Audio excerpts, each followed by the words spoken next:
Bonjour les enfants, c'est papa. Mon mur est un asile psychiatrique à ciel ouvert et ma salle d'attente est toujours bondée.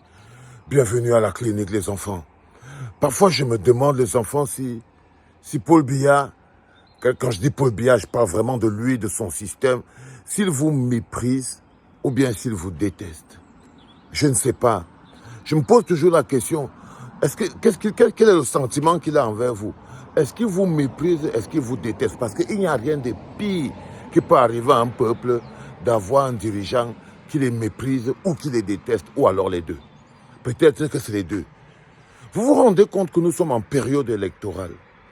Un président qui respecte un peu son peuple en période préélectorale leur promet quand même des choses.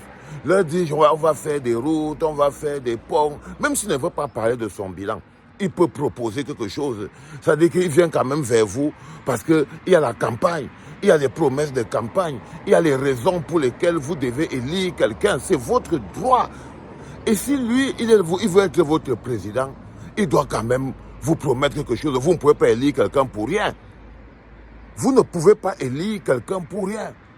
Et au lieu, à un moment où on attend qu'il vienne vous parler de son programme, qu'il vienne au moins vous considérer, qu'il vous considère, que vous existez même pour lui, Paul Biya prépare et organise la marche de 100 000 jeunes à Garoua.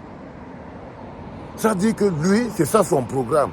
C'est de prendre l'argent de l'État, 1 milliard 325 000 pour organiser une marche de 100 000 jeunes à Maroua, pour dire que oui, ils veulent que Paul Biya soit candidat. Donc, il ne veut pas que lui vous promette quelque chose. Il veut s'assurer que c'est vous qui voulez qu'il soit candidat. C'est ça sa campagne.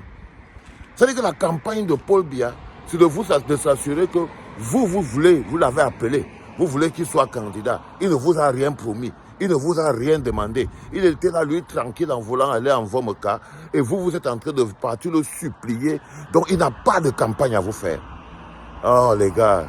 Quand quelqu'un, vous-même, vous avez des femmes, des enfants, chaque moment qu'on a une élection présidentielle, c'est l'occasion de revoir les hôpitaux, c'est l'occasion de remettre le peuple au centre de l'équation, c'est le moment où le peuple même est souverain. Paul Biya vous vole votre souveraineté.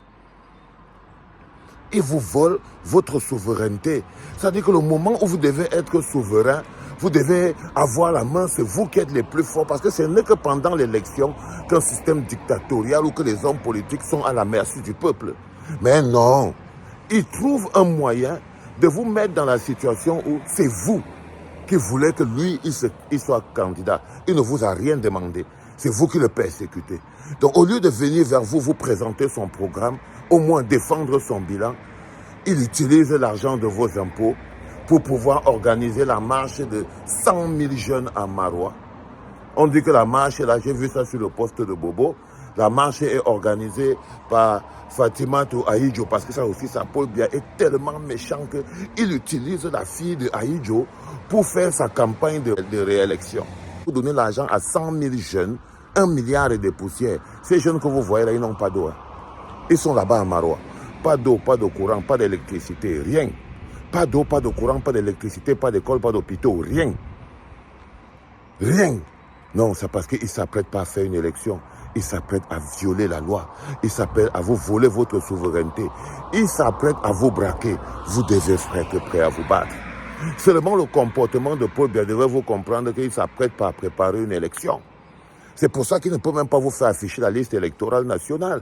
Parce que pourquoi c'est que quelqu'un qui n'est même pas en train de faire la campagne devrait afficher la liste électorale nationale? Il est dans un autre fuseau horaire. Il vous dit, ok, moi je n'ai pas de campagne à vous faire. Je n'ai aucune campagne à faire à des mécréants comme vous. Je n'ai même pas le temps de venir vous voir. Il y a quelques ministres là, ils vont venir vous parler. Bon, maintenant, je ne veux pas qu'à la fin, vous dites que je vous avais promis quelque chose, parce que je ne vous ai rien promis. C'est vous qui avez dit que moi, je dois être là. La preuve, on doit organiser la marche de 100 000 jeunes. Donc, il utilise les misérables qu'il fait souffrir pour pouvoir faire... Oh là là, les gars. Alors, je me pose la question.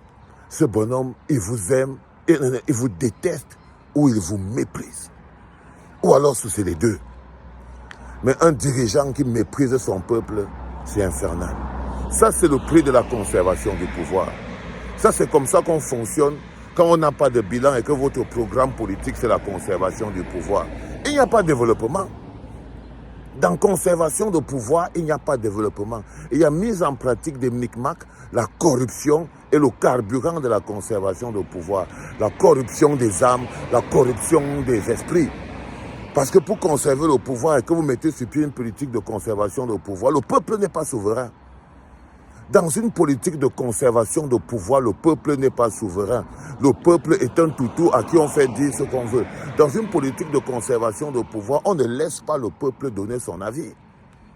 Et non. Puisqu'il faut tout faire pour conserver le pouvoir. Museler le peuple fait partie des éléments qu'on peut tout faire pour conserver le pouvoir. Et regardez, violenter le peuple, l'emprisonner, est un élément de conservation de pouvoir.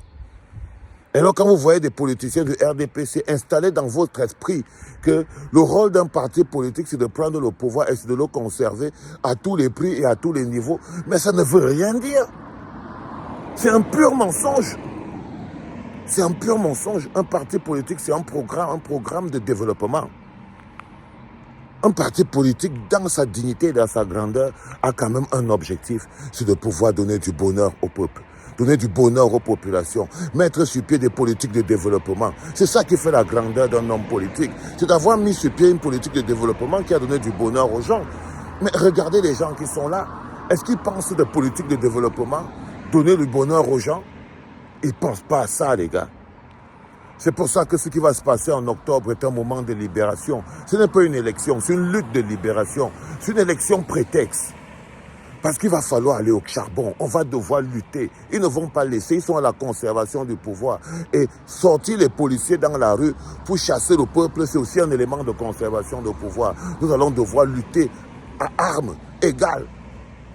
Et notre force, notre arme, c'est notre nombre, notre détermination, notre souveraineté. Notre souveraineté. Vous lui demandez son programme, il sort 101 milliards, 100 000 pour mettre 100 000 jeunes dehors pour chanter son nom, Paul Biya. C'est ça son programme. Ah, les enfants. Ah, c'était papa.